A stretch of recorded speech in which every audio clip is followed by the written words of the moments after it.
2 दिन पहले सुनने को आया कि हमें मोदी जी से मिलने का मौका मिल रहा है।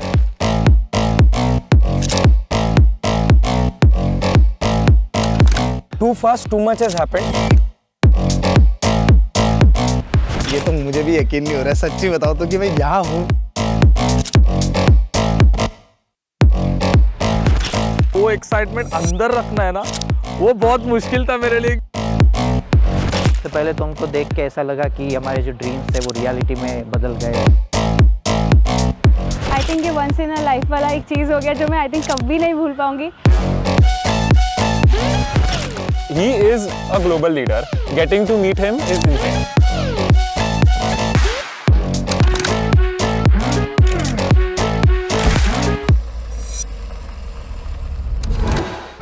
बट दैट मोमेंट जब बस वो आ रहे हैं,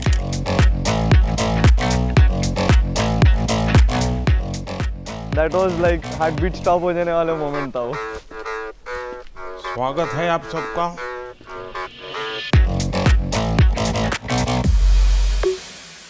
Once he came and sat in front of us, I'm sure सब लोग wonder कर रहे थे, wait, is this same person जो हम टीवी पे देखते हैं? जब सामने बैठे थे तभी भी धक धक हो रहा था बहुत।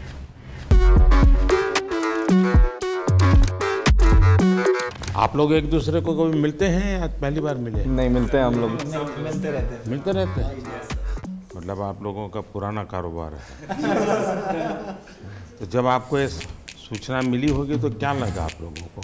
इस मोमेंट तक यकीन नहीं हो रहा था कि ये कुछ होने जा रहा है ऐसा। नहीं, पहले मिलेंगे फिर ही हम लोग सेलिब्रेट करेंगे क्योंकि मालूम नहीं कैसे कब। हाँ, ऐसे आजकल तो फेक की दुनिया है ना। सर अभी भी नहीं लग रहा है कि आप सामने हैं। अच्छा, होने दीजिए। मेरे को यकीन नहीं हुआ पहली बात तो कि आपने बुलाया। तो सर एक बार लगा कि जो आपसे ये बात करने का मौका मिलेगा डेफिनेटली हम लोग फ्रंट फुट में आ जाएंगे और हमारा जो सबका एक गोल है ना वो आज वैलिडेट हो गया सर। वो गेमिंग की जीत हो गई सर, आप बुलाए वो आज इंडस्ट्री जीत गई। जो थोड़े दिन पहले नेशनल क्रिएटर्स अवार्ड हुआ था, इवन उस टाइम को भी हमें यही लगा था कि फाइनली इतने सालों के बाद ऐसे लग रहा है कि गवर्नमेंट इज रिकॉग्नाइजिंग हमारी क्रिएटिविटी। जो हम यूट्यूब पे करते, जो हमें लगता था कि हाँ हमारी लोग देख रहे हैं, फैंस देख रहे हैं, यही हो रहा है। बट आप लोगों ने उस क्रिएटिविटी वाले अवार्ड में भी अप्लाई किया था? मैं तो गया था सर। हम तो बिल्कुल आपके इतने दूर बैठे हुए थे उस टाइम पे, उसमें भी यकीन नहीं हो रहा था। आप परिचय बता दीजिए पहले सबका। नमस्कार सर, मेरा नाम अनिमेश अग्रवाल है। मैं 28 साल का हूँ। मैं गुवाहाटी असम से हूँ। मैं बहुत ही यंग एज में पढ़ाई कर रहा था जब मैं सीए का। कोई यंग एज में पढ़ाई करता है? जी सर, वही मतलब कंपेयर टू कि अभी भी 28 साल का ही मैं खुद को यंग ही मानता हूँ, तो मैं और यंग की बात कर रहा हूँ। तो मैं सीए का पढ़ाई कर रहा था। मैं सीए फाइनल्स तक पहुँचा था और मैं सीएफए और एफआरएम की भी लेवल 1 दे चुका था। मैंने अपने माता पिता से 1 साल का ब्रेक मांगा था अपने पढ़ाई से गेमिंग की करियर को परस्यू करने के लिए। जब मैं 2018 में स्टार्ट किया, मैं सोच के पूछा था कि 1 साल मैं गेमिंग में पूरा दूंगा और कुछ बनने की कोशिश करूंगा। तो परिवार में क्या रिएक्शन आया? सर क्योंकि मैंने पढ़ाई करके रखी थी और मेरे पास बैकअप बहुत स्ट्रॉन्ग था कि गेमिंग में कुछ नहीं कर पाता, वापस जाके पढ़ाई कंटिन्यू कर पाता, तो इसलिए माता पिता हमेशा सपोर्ट किए हैं इस चीज़ को। और फिर मेरा गोल यही है कि मैं गेमिंग को इंडिया में आगे बढ़ाऊँ और सबको, जो भी युवा फॉलो कर रहे हैं, हम सभी को, इतने बड़े बड़े इन्फ्लुएंसर्स को, उनको करेक्ट डायरेक्शन दिखाऊँ गेमिंग से अच्छा क्या कर सकते हैं और उसी की तरफ काम आगे करने की कोशिश चल रही है सर। मुसीबत ये हो जाएगी कि जब भी आप कोई ठग बोलेगा किसी को भी तो आप दिखाई देंगे और कोई आपको देखेगा तो कहेगा यार ये तो अच्छे इंसान है, उसको ठग कैसे बोल रहा है? सर वो चीज़ लेकिन एक चीज़ अच्छी है कि गेमिंग में थोड़ा नाम बना लिया तो गेमिंग वाले लोग अब ठग से अच्छे नज़र से मुझे देख रहे हैं। ठग से ठग पे नहीं। हाँ, और मैं दुनिया एकदम भी ठगी नहीं कर रहा हूँ सर। मेरा नाम अंशु बिष्ट है। वैसे मेरा गेमिंग नाम गेमर फ्लीट है सर। मैं आता हूँ हल्द्वानी, नैनीताल, उत्तराखंड से। तो मैं सर वैसे लोअर मिडिल क्लास फैमिली से आता हूँ। मेरे पापा एक प्राइवेट स्कूल में 30 साल तक उनने बस कंडक्टरी करी थी ताकि मैं और मेरी दीदी को वो स्कूल में पढ़ा सकें। मैंने थोड़े ट्यूशन्स पढ़ाने स्टार्ट करे बच्चों को, 1-2 जॉब्स ले रही, फिर अपना खुद का कंप्यूटर बनाया एक।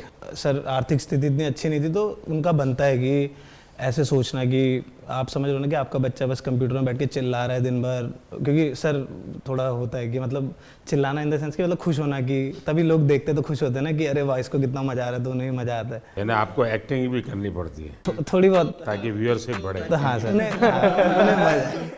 करनी तो पड़ती है सर। सबसे बड़ा ब्रेक थ्रू क्या है आपको इस दुनिया में। सबसे बड़ा ब्रेक थ्रू सर कि मतलब अगर आपको पता चल जाए कि आप क्या करना चाहते हो इन दी एंड सर, जैसा आपका है कि आप देश को आगे ले जाना चाहते हो, आप देश को एक स्तर पे ले जाना चाहते हो बहुत, तो वैसे ही मेरा भी था कि मतलब मैं भी कुछ ऐसा करूं कि दुनिया वाहवाही करे। मेरा नाम नमन माथुर है और लोग मुझे मॉर्टल के नाम से जानते हैं। मैं पला बड़ा मुंबई में ही हूँ, नवी मुंबई में। और जब मैं 4 साल का था मेरे पापा गुजर गए थे। मम्मी ने मुझे और मेरे बड़े भाई को रेस किया, उन्होंने टिफ़िन सर्विस किया, सब कुछ किया। और 2015 में मोबाइल आ गया था हाथ में, तब तो शुरू किया था खेलना। पहले तो स्कूल कॉलेज में दोस्तों से बातें करते करते पता चला होगा। मैं गेमिंग मेरे को खुद से वो यूट्यूब देख के आया था, मैंने उल्टा दोस्तों में फैला दिया था कि खेलो मेरे साथ। मैं बीमार हूँ, तुम भी हो गए। वायरस मैंने फैलाया हुआ था। बस 2015 से लेके 18 तक, जब तक मेरा बीकॉम पूरा कंप्लीट हुआ, उतने में मैंने ये फिगर आउट किया कि ये जितने भी फॉरेन यूट्यूबर हैं हम जिन्हें देख रहे हैं, इनके कमेंट सेक्शन में सारे इंडियन हैं। यानी ये सब जो दुनिया भर के अच्छे अच्छे खिलाड़ी हैं, उनमें भी इंडियन सारे कमेंट करने वाले इंडियंस हैं। मेजॉरिटी मेरे को जो दिखते थे इंडियंस ही दिखते थे। और मैंने सोचा कि क्यों ना मैं एक ऐसा कोई वीडियो बनाऊं उनसे इंस्पिरेशन लेके और अपलोड करूं। और मैंने वो वीडियो 2018 में अपलोड किया और वो इंस्टेंटली वही वीडियो जो उस सोच से बना था वायरल हो गया। उसके बाद मैंने स्पोर्ट्स में रिप्रेजेंट किया इंडिया को, अनिमेश से मिला 2018 में। हम लोगों ने कंपनी भी शुरू की अपनी SATUL। इमॉर्टल नाम कैसे रख लिया? भारत में तो लोग इमॉर्टल की बात करते हैं। लोग सब जगह मैं देख रहा हूँ इमॉर्टल नाम रख रहे हैं, तो मैंने बस अच्छा कुछ नया कर इमॉर्टल कर दिया उसको। मेरा नाम पायल धारे है, सब लोग पायल गेमिंग के नाम से जानते हैं। मैंने इन सब के बाद स्टार्ट किया है एंड मैंने सोचा नहीं था कि मैं इंडिया की लीडिंग फीमेल क्रिएटर बनूंगी। मैं बहुत ही छोटे गांव से हूँ, मैं MP में एक छिंदवाड़ा करके जगह है, इंदौर के पास में ही है, तो मैं वहाँ की रहने वाली हूँ। मुझे गेमिंग में इंटरेस्ट था बट घर पे फैसिलिटीज़ नहीं थी। 12th तक भी हमारे पास घर पे फ़ोन नहीं था खुद का, तो गेमिंग में थोड़ा थोड़ा इधर उधर देखते रहते थे, या दोस्त के जो भाई वगैरह है वो कैफ़ेज़ जाते थे गेम खेलने, तो वहाँ से थोड़ा बहुत नॉलेज आया कि गेमिंग भी कुछ होता है। तभी के टाइम पे यूट्यूब पे गेमिंग पॉपुलर होने लगी थी इंडिया में भी, तो मैंने सोचा कि क्यों ना मैं भी इसको एक ट्राई दूँ और लड़कियों को भी एक ऐसा ऑप्शन मिले कि इसमें भी आप करियर बना सकते हो। लड़कियों का इसमें आना कितना संभावनाएं बढ़ती हैं। सबसे बड़ी चीज़ यही है कि पेरेंट्स बहुत घबराते हैं कि बाहर जाके काम ना करें, एंड कई फैमिली में थोड़े रिस्ट्रिक्शंस भी होते हैं कि बच्चियों को मौका नहीं दिया जाता, तो उनके लिए ये बहुत ही अच्छा स्टेबल करियर ऑप्शन है। एंड जब मैंने शुरू किया था तो मेरे पास भी 100-200 ऐसे लड़कियों के मैसेज आते हैं कि हमने आपको देख के स्टार्ट किया, तो सब थोड़ा घबरा रही हूँ मैं। थोड़ी सांस लीजिए फिर बात करते हैं। मेरा नाम मिथिलेश पाटनकर है, मेरा गेमर नेम मिथपैट है। मैंने जो ट्राई किया है कि हमेशा से यूनिक कंटेंट देना है, एंड आई थिंक उसी की वजह से लोग मुझे पसंद करते हैं। तो गेमिंग, एंटरटेनमेंट, मिमिक्री, ये सब मिलके मैं बनाता हूँ मेरे वीडियो। पूरा सलाड बना देते। मैं चाहता था कि इंडिया से एक ऐसा कंटेंट मैं बनाऊं जो बाहर के लोग भी देखें, लोग अप्रिशिएट करें। आज से 2 साल पहले एक स्ट्रीमी अवार्ड्स होता है, बोलते हैं कि this is one of the best award. तो इंटरनेशनल कैटेगरी में I was the only Indian to get nominated, and Los Angeles में अवार्ड होता है, so I got that award. And I think that is also one of एक बहुत proud opportunity थी मेरे लिए ये। नमस्कार सर, मेरा नाम तीर्थ मेहता है, मैं भुज कच्छ गुजरात से हूँ और मैं 2014 से हार्टस्टोन नाम की एक गेम है उसमें compete कर रहा हूँ। तो भुज में ये बीमारी कहाँ से आई? सर ये तो ऐसा है ना कि हर कोने कोने में फैली हुई है अभी तो। लोग आपको कच्छ में जानते हैं कि ऐसे कुछ कर रहे हैं आप? हाँ, अभी तो मतलब बहुत सारे लोग लेकर के जाना पड़ता है। नहीं अभी तो क्या आप मुझे देखिए, मेरे पास तो ये है। हाँ, मतलब इनिशियली तो किसी को पता नहीं था, बट जब से ये मेडल हासिल हुआ है तब से काफ़ी मतलब कहे तो सब पहचानने लगे हैं। हेलो सर, मेरा नाम है गणेश और लोग मेरे को SK रोसिया से जानते हैं, और मैं बेंगलुरु से हूँ और मैं एक प्रोफेशनल e-स्पोर्ट्स एथलीट हूँ। जो मैं जब से कॉलेज में मैं गया, दोस्त लोग ने मेरे को गेम को इंट्रोड्यूस किया और जब मैं खेला, अचानक से उधर जो भी लोग खेलते हैं उन सबसे अच्छा खेलने लगा। तो मेरे दिमाग में आया कि ये चीज़ मेरे को असली में मज़ा आता है करने में और इस पे मेरे को कुछ बड़ा करना है। मैं जब 17 ईयर ओल्ड था, मैं इंडिया को रिप्रेजेंट किया 2017 इंडोनेशिया में। तो जब मेरा सक्सेस मिला और when I could take the responsibility, मेरा माँ बाप का जो ड्रीम था घर बनाने का, वो मैं कराया और दोनों को जॉब से रिटायर कराया और अभी सब रिलेटिव्स बोलती बंद। आई वाज लाइक धक धक हो रहा था पूरा कि क्या बात करूँ उनके सामने, बट आज जब मिला आई जस्ट लाइक जो भी मन में है, जो भी मेरा स्टोरी है, जो मेरे को जानता है, वो सब बोल दिया मैं उनके सामने। एक साथ आप लोग कितने घंटे खेलते हैं continue? I think e sports athlete जो होते हैं वो दिन के 6 से 7 घंटे प्रैक्टिस के देंगे, क्योंकि वो उनकी पूरी रूटीन होती है। वो दिन में उठने का समय, गेम का समय, डाइट, सब कुछ होता है। कंटेंट क्रिएटर्स का सर अगर मैं बताऊँ तो आई थिंक सब लोग ऐसे होते हैं कि दिन में 12 घंटे सिर्फ सोच ही रहे हैं, और फिर हो सकता है वीडियो बनाने में वो 2 घंटे ही बन गए या फिर वो 10 दिन तक नहीं बने। हमारे देश में क्रिएटिव की दृष्टि से गेम की दुनिया में कंट्रीब्यूशन कितना होगा? पिछले 2 साल में जो कंटेंट बन रहा है इंडिया में यूट्यूब पे, वो बहुत नेक्स्ट लेवल बन रहा है। लाइक सब ऑफकोर्स लोगों के पास फोन्स आ गए हैं, सबके पास अभी इंटरनेट एक्सेस आ गया, तो हम लोग ऐसा नया नया कंटेंट देख रहे हैं इंडिया में जो आई थिंक वर्ल्ड में किसी ने बनाया नहीं है। मैं शौक हो जाता हूँ कि इंडिया में इतना सस्ता है, इतना मतलब अच्छा है। इवन फॉर एग्जाम्पल अगर गेमिंग बाजू में रखी तो एग्जाम्पल यूपीआई भी इट्स ऑल्सो सिस्टम जो बाहर इतना अच्छा नहीं, मतलब कोई सिस्टम नहीं है जो इंडिया में। It's a blessing. गेमिंग की दुनिया में आज करोड़ों बच्चे हैं, उनको ये मालूम है कि हमारे यहाँ इंटरनेट इतना सस्ता है, उसी के कारण उनके लिए अपॉर्चुनिटी बनी है। पता है? बिल्कुल सर, मैं तो खुद ही मानता हूँ सर कि आप पूछोगे ना वो सबसे पहले बोलेगा फ्री इंटरनेट। यहाँ पे जो भी बैठा है हम सब, हमारी शुरुआत ही ऐसी हुई है सर। जिस तरह से free internet, cheapest internet I think India के टॉप 5 चीपेस्ट कंट्रीज में आते हैं। तो सर आज के दिन भारत में 15,000 गेम डेवलपर्स कहे जाते हैं एंड 1400-1500 से ज़्यादा गेम स्टूडियोज भी है। सर वैसे तो भारत में अगर आप देखो जो गेमिंग है 5 से 6 साल पहले ही बूम होनी शुरू हुई। 2019 में आई थिंक मैं बोलता हूँ कि गेमिंग काफ़ी स्पीड पकड़ी, रफ्तार पकड़ा, और 2000 सब कुछ मेरे आने के बाद जी एकदम जी। एक ऐसी घटना बताइए किसी के साथ आपको गेमिंग के दरमियान कुछ और आपने कहा और एक स्पार्क कर गया, ऐसा कोई याद आता है? मेरे तो लाइव चैट में आया था, एक लड़का बोला था कि मेरा ब्रेकअप हो गया, तो मैंने बोला था कोई बात नहीं, तेरा भाई तेरे साथ है। देखिए मान लीजिए कि मैं एक बिल्कुल स्टूडेंट हूँ और मुझे कुछ मालूम नहीं है ये गेमिंग की दुनिया क्या है। परसेप्शन का ही मुझे पता है जो ये बच्चे टाइम खराब करते हैं, पता नहीं दिन भर उसी में बैठा रहता है। मुझे याद है मैं परीक्षा पे चर्चा कर रहा था, तो मैंने ऐसे कहा कि ये कुछ बच्चे ने मुझे उलट पुलट पूछा, मैंने कहा तो ये पबजी वाला लगता है, ये पबजी वाला है क्या? वो तो मोमेंट था सर, जब आपने ये पबजी वाला है बोला था, तो मैं उस समय पबजी में ही रिप्रेजेंट कर रहा था इंडिया को, और मेरे रिलेटिव्स तब मेरे को ऐसे मम्मी को कॉल करके बोल रहे थे कि ये नमन को बोला था क्या?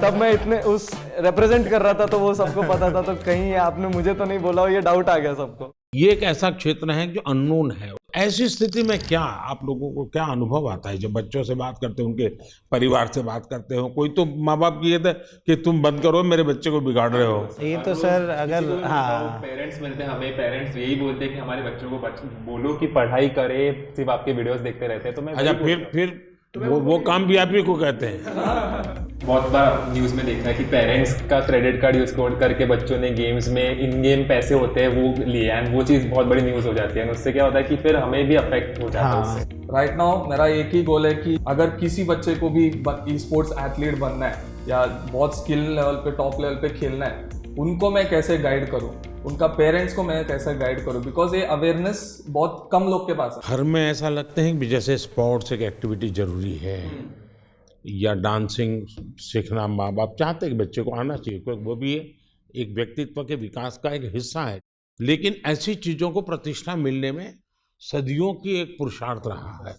अगर देखी जाए हमारा देश स्पोर्ट्स में हमेशा बहुत आगे रहा। आज के दिन भारत का one of the most popular sport cricket है, पर अगर 1983 वाली वर्ल्ड कप नहीं जीती तो मे बी सब लोग उतना क्रिकेट में नहीं जाते, और अगर मे बी देश में एक सचिन तेंदुलकर जैसे बड़े नाम नहीं आते तो सब लोग वो बनना नहीं चाहते।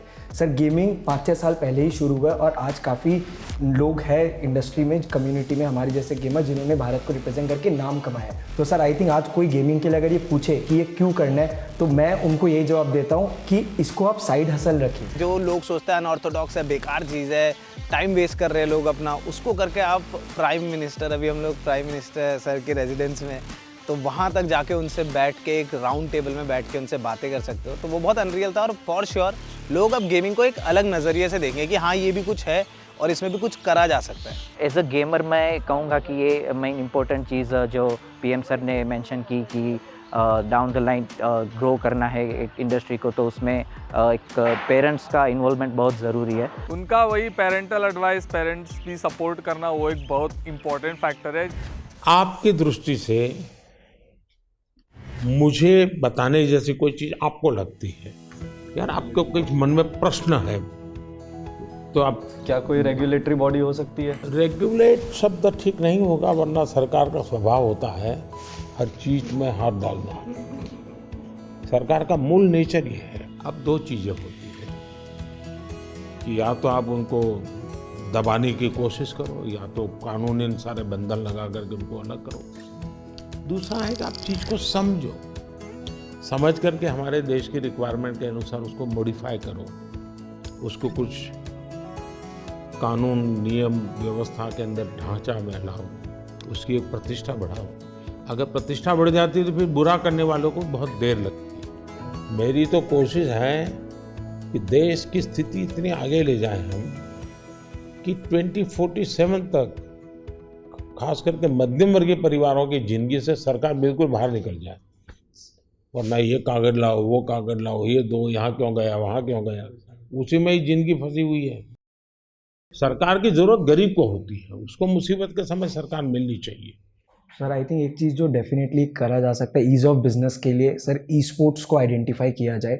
ई स्पोर्ट्स को बहुत टेक्निकली जैसे स्पोर्ट्स आइडेंटिफाई हुआ है, एक अलग से आइडेंटिफाई हो जाए कि ये स्किल बेस्ड गेमिंग है, इसमें कोई पैसों का गेम में पैसे लगा के पैसे जीतने वाला खेल नहीं है। सर अगर वो आइडेंटिफाई हो जाती है और सबको पता चल जाता है ये across all government bodies and all bodies जिनके साथ हमें फाइनेंशियल ट्रांजेक्शन्स भी करना पड़ता है, वो बहुत महत्वपूर्ण होगा। रेगुलेटरी बॉडी, जैसा कि आपने कहा कि बंदिश वाली अभी इंडस्ट्री बनी नहीं है क्योंकि अभी बढ़ रही है, तो खुले में बढ़ने देंगे, पर साथ में अगर पुश मिलेगा तो कुछ साल बाद आई थिंक इंडस्ट्री रेडी रहेगी कि सरकार आके उसमें नहीं, इसको कोई बंदिश की जरूरत नहीं, खुले में ही जाना चाहिए, तभी जाकर के ये फले फूलेगा। अगर बंदिश आएगी तो नहीं होगा। क्या आपको ये फेस करना पड़ता है गेमिंग एंड गैम्बलिंग, इन दोनों की लड़ाई आपके सामने आती होगी, तब आप कैसे हैंडल करते हैं? मतलब वो ऐसा समझते हैं कि हम जो फास्ट टाइम मानते होंगे, वेस्ट टाइम मानते होंगे। हाँ, जैसे हम मतलब गेम्स खेलते हैं वो काफ़ी अलग रहती है, बट वो ऐसे समझते हैं अच्छा ये तो हम जैसे लूडो खेलते हैं वैसी कोई गेम हो गई, बट वैसा नहीं है। वो हम कह सकते हैं कि चेस जैसी एक कॉम्प्लेक्स गेम्स हम मोस्टली खेलते हैं, इसमें बहुत सी मेंटल स्किल्स भी चाहिए रहती है, फिजिकल स्किल्स भी चाहिए रहती है। सर आरएनजी और स्किल बेस्ड गेम को बहुत हाई टाइम के डिफरेंशिएट करें। सर आज भारत के एथलीट्स जाके ओलंपिक्स में प्रपोज है, एशियन गेम्स, कॉमनवेल्थ गेम्स में प्रपोज है। आप लोग एक काम कीजिए, ये जो क्या समस्या है आपकी, मुझे कभी मेल कर दीजिए मेरी ऑफिस में, एग्जैक्टली क्या प्रॉब्लम फेस करते हैं आप।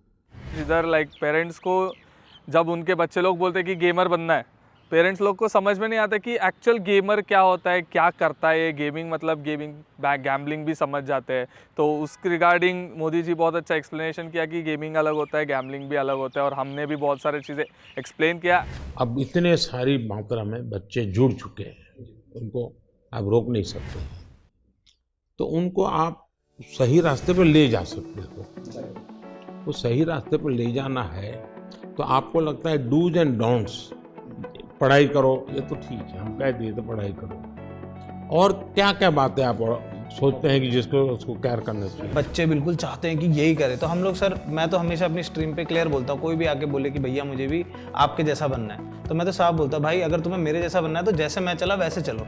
मैंने कॉलेज किया, कॉलेज के साथ किया, मैंने जॉब करी, मैंने जॉब के साथ किया, जब तक नहीं चला मैंने ऐसा नहीं करा कि सब दुनियादारी छोड़ के मैं बस लगे रहा कि नहीं यही काम करेगा, यही काम करेगा। आज के टाइम पे गेमिंग और स्पोर्ट्स मतलब उसमें दो कैटेगरी आती है। जैसे ई स्पोर्ट्स में आप कम्पीट करते हो, और कंटेंट क्रिएशन में ऐसा है कि हम गेम के अराउंड वीडियोस बना रहे हैं, उसमें 4 दोस्त मिलके कुछ फन कर रहे हैं, तो वो लोग देखना पसंद करते हैं लाइव स्ट्रीम में। जो मैं समझ रहा हूँ आपकी बातों से 3 स्टेज है।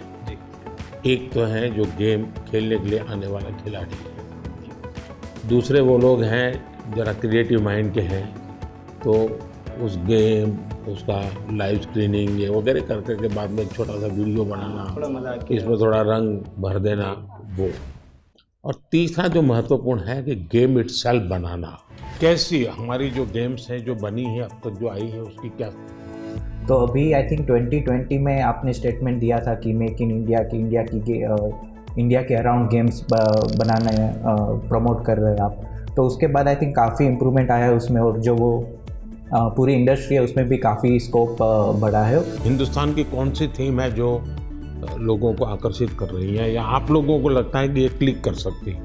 क्योंकि जो वेस्टर्न वर्ल्ड की आती है उसमें तो मारो काटो दौड़ो भागो यही आता है। जैसे हमारे पंचतंत्र है, क्या कभी किसी ने उसमें माइंड अप्लाई किया है? अभी डेवलपमेंट में जो बोर्ड गेम्स हमारे पुराने खेले जाते थे, जैसे अष्टो चौकड़ी करके एक गुजराती में हम छोटे थे तब से वो गेम खेल रहे, तो अभी उसके जो है वो डिजिटल वर्जन अभी रिलीज़ हो। बाकी यही है कि हमारी जो मिथोलॉजी है जो उसके अराउंड काफ़ी गेम्स डेवलप हो रहे हैं। दुनिया आज एक बहुत बड़ी चर्चा करती है ग्लोबल वार्मिंग की, क्लाइमेट के इश्यूज हैं।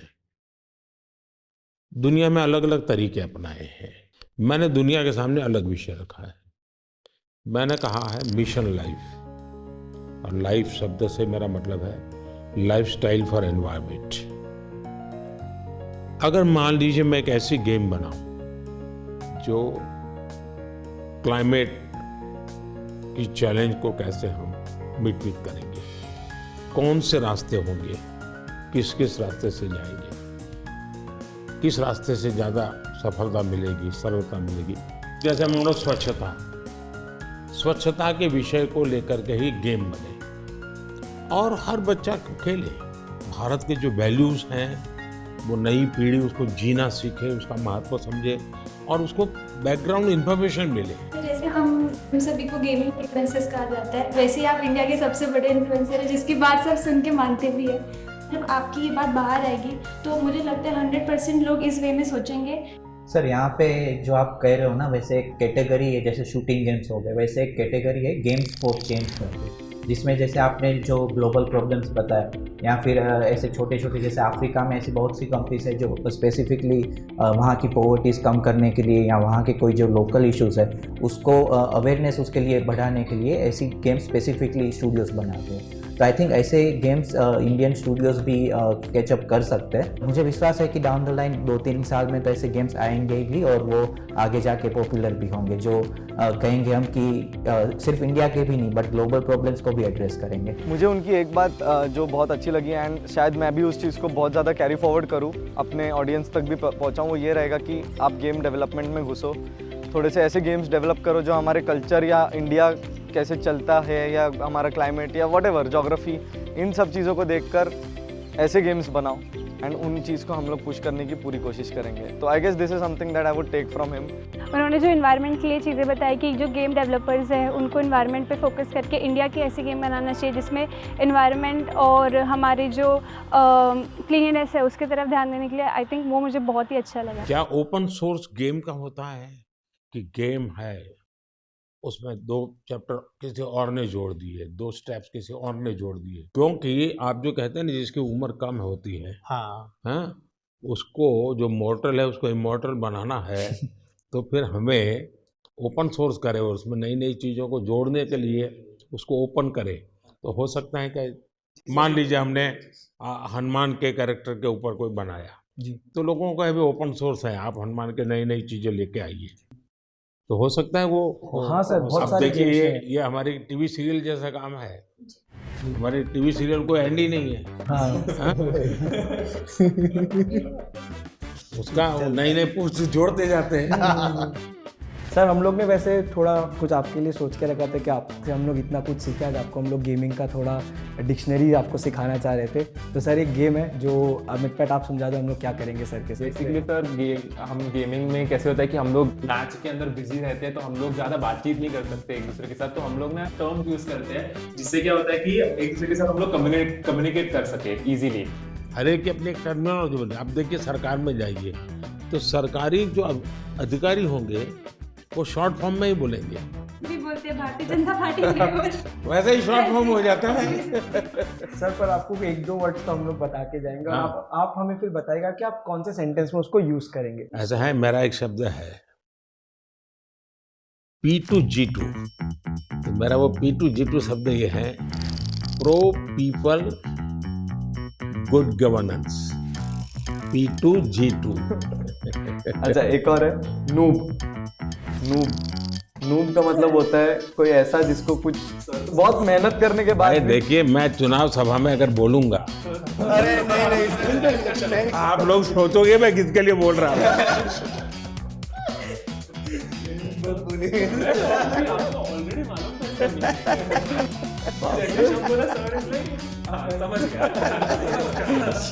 अगर मैं बोल दूंगा तो आप तो लोग उसके लिए बोला है।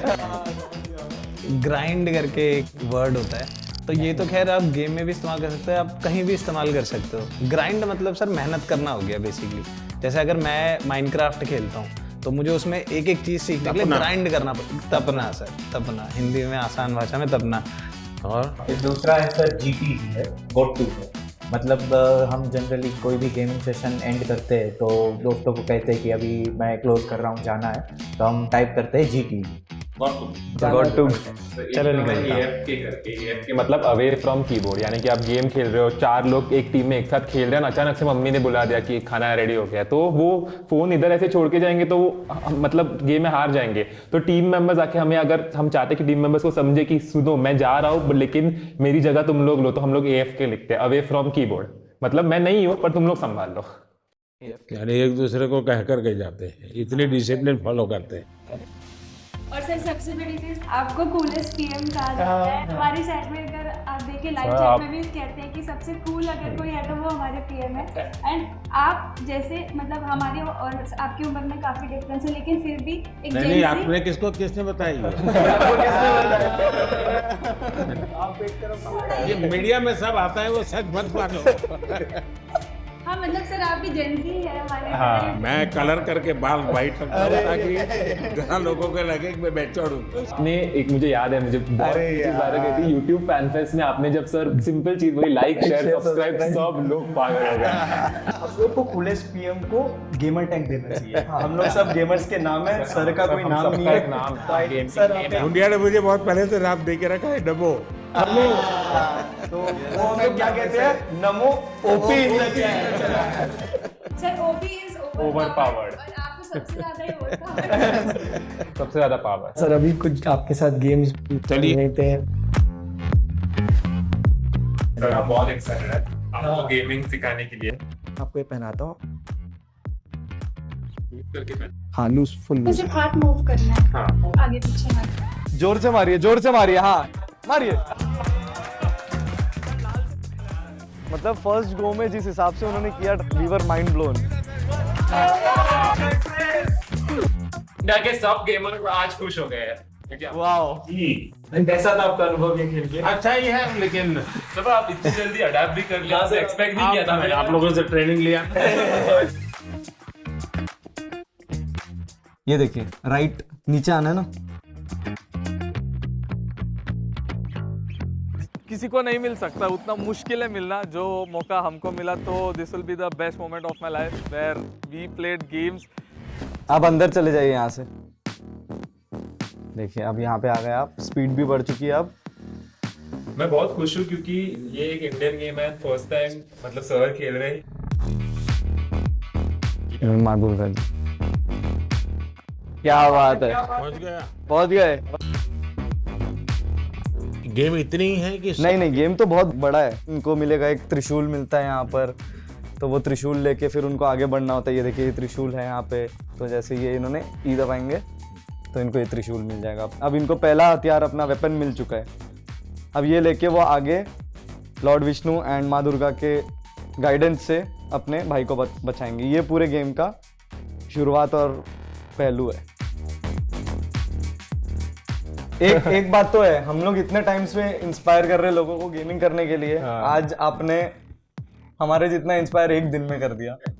यानी आप लोगों का कितना समय जाता होगा इसमें देखता हूँ। सर आपको कैसा लगा आज गेमर्स से बात करके? मैं अभी नया हूँ इस दुनिया में, तो मैं बहुत सोचूंगा इस पर, युवा पीढ़ी का भला भी हो जी, और इसका एक पॉजिटिव क्रिएटिव उपयोग कैसे हो। मुझे ऐसे, मैं चाहता हूँ हमारे लोग इसमें आगे जाए और हम दुनिया में चीज़ों को लेके जाए। सो सर अभी हम लोग स्टम्बल गाइस करके गेम खेल रहे हैं, तो कोड है, रूम कोड है सबका 982 हाँ 981। Okay, join everyone. ज्वाइन ऐसे इस गेम में कैरेक्टर्स होते हैं जिनको आगे आगे जाना होता है, रेस होती है, ऑब्स्टैकल्स होते हैं। आपके कैरेक्टर का नाम नमो है। या ये जॉयस्टिक है, हाँ ये सर आपका कैरेक्टर है और ये जंप बटन है। मैं पूरा दिमाग खपाऊंगा जरा। अगर आप इसको ऐसे फिंगर रख के मुंह ऊपर की तरफ करोगे तो आगे की तरफ मैं आगे जाता सर हुए सर आप तो इसको आप यहाँ पे सर हाथ रखिए और इसको टच स्क्रीन के जैसे ऊपर की तरफ कीजिए। चलिए सर, चलिए चलिए चलिए। अच्छा इधर जंप करना है, जैसे ही नीचे जाएगा राइट वाला बटन दबाना है आपको। चलो कोई बात नहीं, बहुत बढ़िया, बट बहुत मजा आया, बहुत मजा आया बहुत मजा आया। गाइस। सर से सक्सेसफुली हमने मोबाइल गेम खिलवा दिया। Speak in India. भगवान करे मुझे इसकी आदत ना लगे। सबके साथ सर ये तो बनता है। हम लोग कुछ चीजें लाए थे आपसे साइन कराने के लिए जो हमारे गेमिंग से जुड़े। आप 2 मिनट विराजमान हो जाते तो टेबल पे। For sure NaMo OP. आप लोग एक काम शुरू कीजिए, हर एक को कहिए कि खुद की सिग्नेचर अपनी मातृभाषा में करें। लोग अब गेमिंग को एक अलग नजरिए से देखें कि हाँ ये भी कुछ है और इसमें भी कुछ करा जा सकता है। ये पहना दीजिए क्या? अच्छा इसको पहनोगे? शाबाश। Thank you sir, thank you.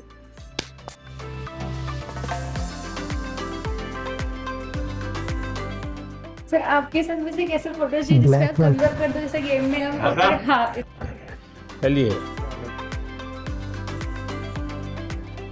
I think Indian gaming peaked today. Who is the biggest influencer in India? It's our Prime Minister. हमने उनसे मिले।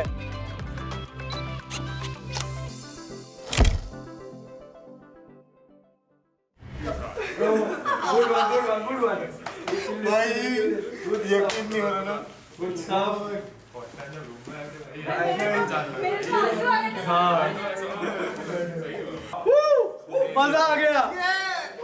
आउट ऑफ वर्ड्स है हम लोग अभी। सर इसलिए खुश है बिकॉज़ मम्मी पापा तुम्हारा बेटा मोदी जी के साथ मिल गया है।